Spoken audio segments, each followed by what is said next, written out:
Here is a story that I've known since I was a child, so long ago.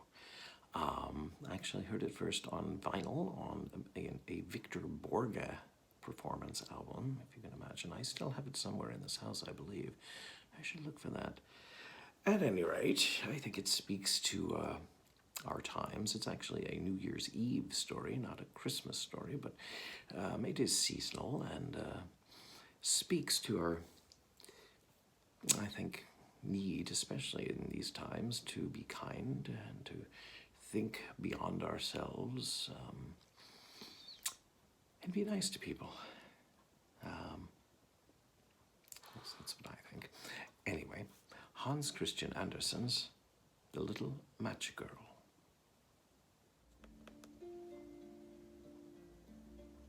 It was so terribly cold.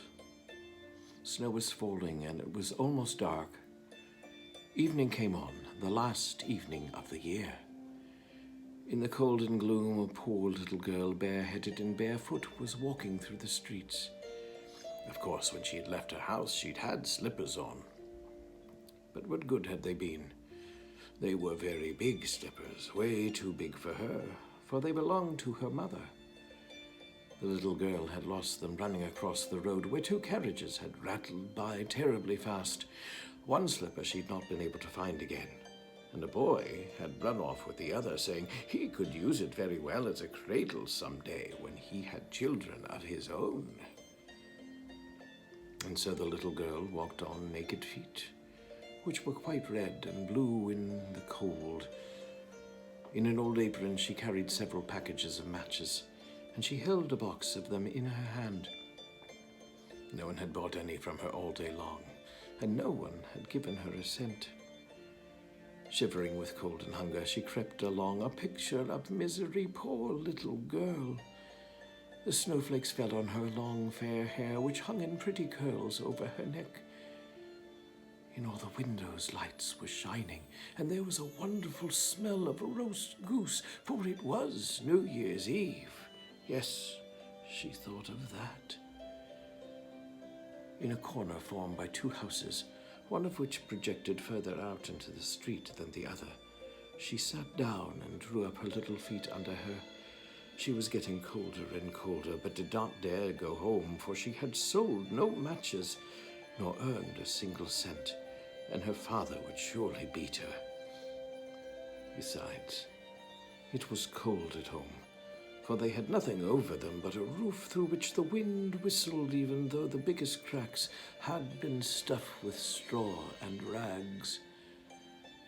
Her hands were almost dead with cold. Oh, how much one little match might warm her! If she could only take one from the box and rub it against the wall and warm her hands. She drew one out. Shh! How it sputtered and burned! It made a warm, bright flame like a little candle as she held her hands over it. But it gave a strange light. It really seemed to the little girl as if she were sitting before a great iron stove with shining brass knobs and a brass cover. How wonderfully the fire burned! How comfortable it was! The youngster stretched out her feet to warm them too. Then the little flame went out, the stove vanished, and she had only the remains of the burnt match in her hand. She struck another match against the wall. It burned brightly, and when the light fell upon the wall, it became transparent like a thin veil, and she could see through it into a room. On the table a snow-white cloth was spread, and on it stood a shining dinner service. The roast goose steamed gloriously, stuffed with apples and prunes, and what was still better, the goose jumped down from the dish and waddled along the floor with a knife and fork in its breast, right over to the little girl. Then the match went out, and she could see only the thick, cold wall. She lighted another match.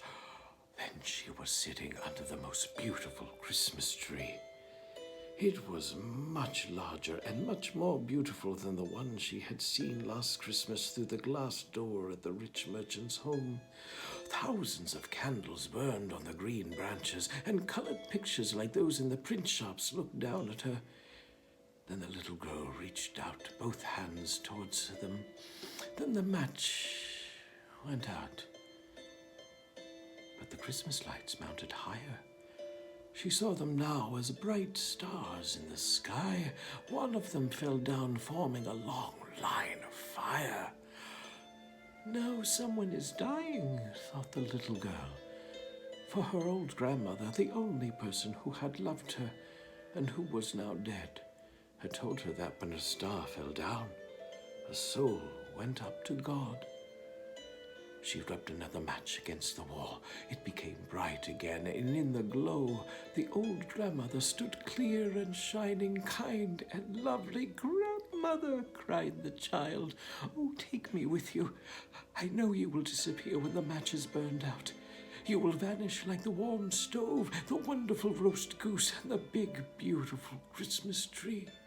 And quickly she struck the whole bundle of matches, for she wished to keep her grandmother with her. And the matches burned with such a glow that it became brighter than daylight. Grandmother had never been so grand and beautiful. She took the little girl in her arms, and both of them flew in brightness and joy above the earth, very, very high, and up there was neither cold nor hunger nor fear. They were with God. But in the corner, leaning against the wall, sat the little girl with red cheeks and smiling mouth, frozen to death on the last evening of the old year. The New Year's sun rose upon the pathetic little figure. The child sat there, stiff and cold, holding the matches, of which one bundle was almost burned. She wanted to warm herself, the people said. No one imagined what beautiful things she had seen, and how happily she had gone with her old grandmother into the bright new year. The Little Match Girl by Hans Christian Andersen.